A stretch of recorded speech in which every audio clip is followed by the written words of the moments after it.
د حضرت عمر رضی الله عنه په زمانه کې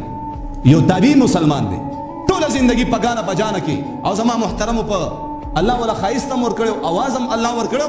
ټول زندگی اوازم د الله په نافرمانی کې ختم کو، خایستم د الله په نافرمانی کې ختم کو. نو تاسو نه تاسو کو دا خایست موږ له چاره کړ،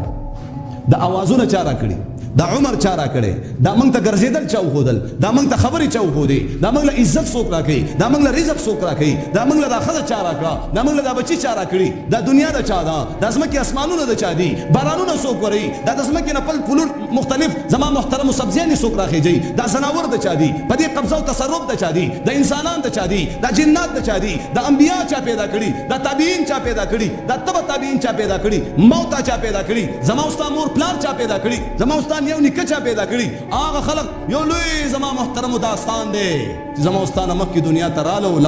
راغ او لاړه، د الله په ذات دې قسم لاړه خاورو کې پراته دا غي نن څوک اډول پاړه لاړې چې را داسي او بهادر او داسي او مشهور او داسي او بریتور او داسي او مالدار او لاړه عمل پیشه او پیشه. موږ نن ژوند دیو، نن زمونږ دور دی، نن زمونږ دور پوښ موږ بسکه ها دم ټول زندگی د الله په نافرمانی کې خایس لاړو، आवाज هم لاړ، نو بیا سکه رو رو رو رو رو رو تنگ دستی پیرا خزه خو مخکې نه مړه او بچیونه، خزه مخکې نه مړه او بچیونه زما محترمو. نو چې کوم جان پہچان والا کسانو هغه پسې بدلو راتلو نه، لکه د ډمتوب د زمانې چې کوم یاران دوستانو هغه له وجرو تتلو راتلو، بس هغه نه به لګ ډیر پیسې حاصلولې او خپل لین به روان کړو. بهرحال وی کله کله خیر دی خو عادت ما جوړوا، وی دا کله کله خیر دی خو عادت ما جوړوا، زو سجی سے پس بار بار روان یم، کرامت سے پس بار، نو کرامت سے په اخره کې تنگ شي الګ او الله سوي، الله سوي کله کله نه روزانه راځه عادت جوړ کا. سبحان الله،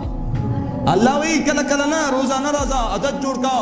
زما په دسترخوان باندې ز خپل دشمنم محروم کوم، راشه د خپل تندې دې ماته ولګوا، دو رکعاته چې کوم نه نفل منځو کو د دې سترګونه دو زما محترم اوخ کې توی کا به وګوره چې صدر له زندگی خسته کوم کنه، موږ لاله پسې ذلیل او رسوا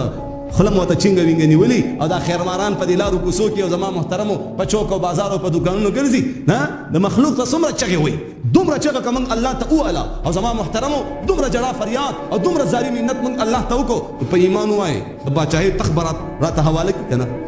ها